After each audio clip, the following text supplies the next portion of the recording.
Him, 2025. Him was Universal and Monkey Paw trying to do something no one else in horror was doing in 2025. Mash up sports celebrity worship with a full-on cult horror story. It began life as a script called GOAT. Monkey Paw reworked it, Justin Tipping directed, and Marlon Wayans played the aging, almost mythic quarterback who takes a young prospect under his wing. You ain't nothing but an emotional little pretty boy.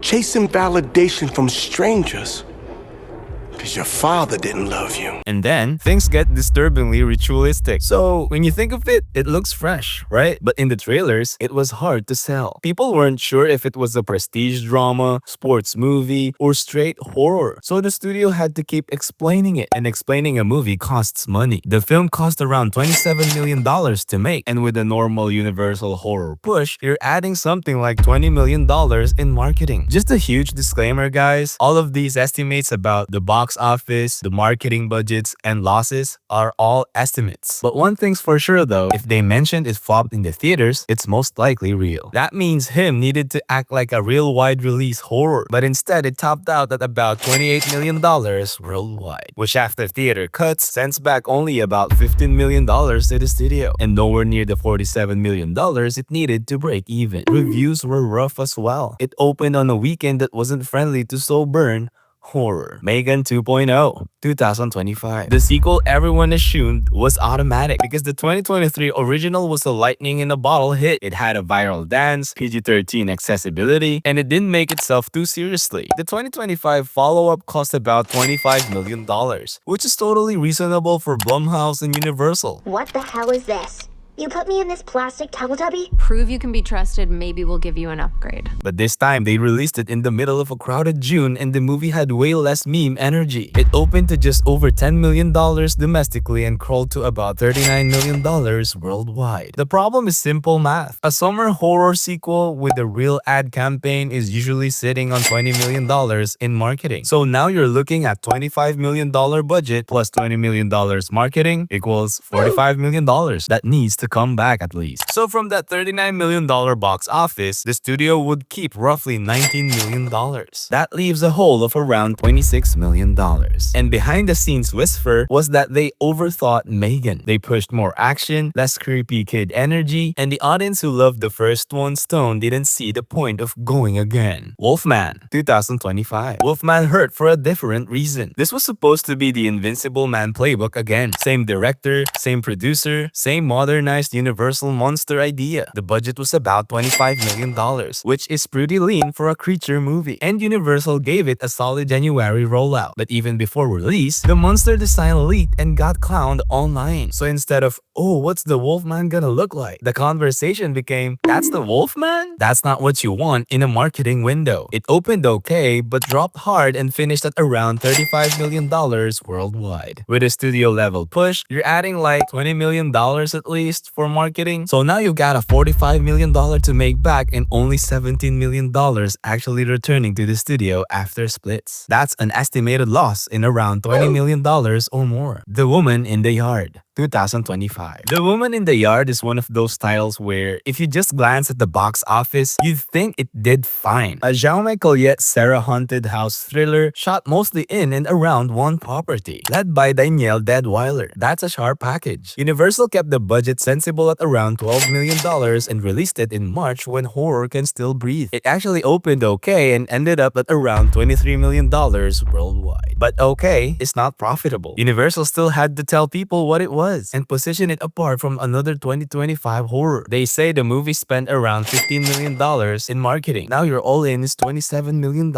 And sources say it lost around $14 million. The studio take from that $23 million worldwide is only $12.6 million, which leaves you about $40 million short. That's how a movie that didn't bomb in public still quietly lands in the red. Part of it was the reviews. A lot of critics called it tidy, predictable, or bada book without the punch. So horror fans went to the buzzy titles instead, in a year when the genre was actually winning.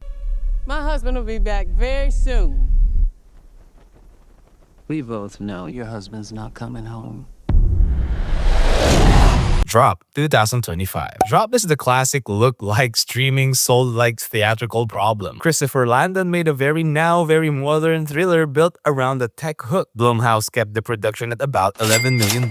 And Universal slid it into April. It opened 5th, never really owned the weekend, and it earned around $28 million worldwide. That's not terrible, unless you remember that Universal actually gave it a real wide release ad push, just like the other movies. And those things almost never go under $18 to $20 million anymore. So the studio is in for $31 million in total. They would probably just get about $14 million back. The behind the scenes issue was simple. April 2025 was busy. Horror fans already had better reviewed stuff, and Drop's hook wasn't instantly memeable as Megan or Smile. It played like a good idea that should have dropped on Peacock. Sorry, I got a drink because I was nervous. I had a couple in the car on the way over. The Strangers Chapter 2, 2025. Lionsgate ran into the danger of doing a back-to-back trilogy when the audience isn't 100% sold on part 1. Rennie Harlin shot the new Strangers films together to save money, so the actual production on part 2 was only about $8.5 million.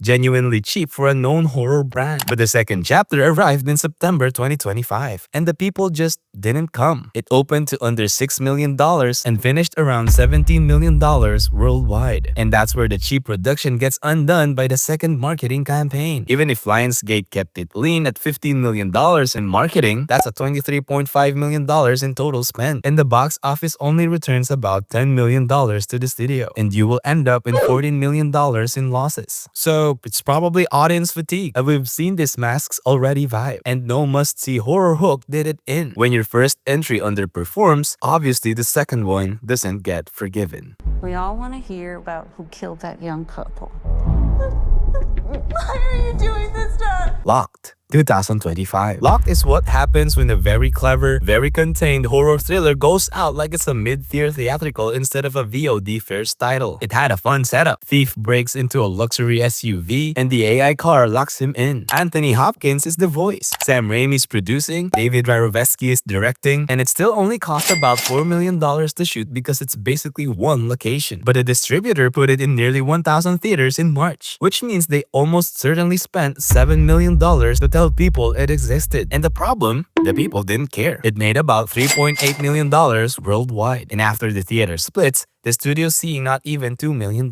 You're looking at a $10 million losses swing to the negative. And that's with big names attached. This is the clearest 2025 example of audiences are now trained to wait for streaming if it looks small. Then you will confess and apologize to me, and then I will cut off 4 of your fingers.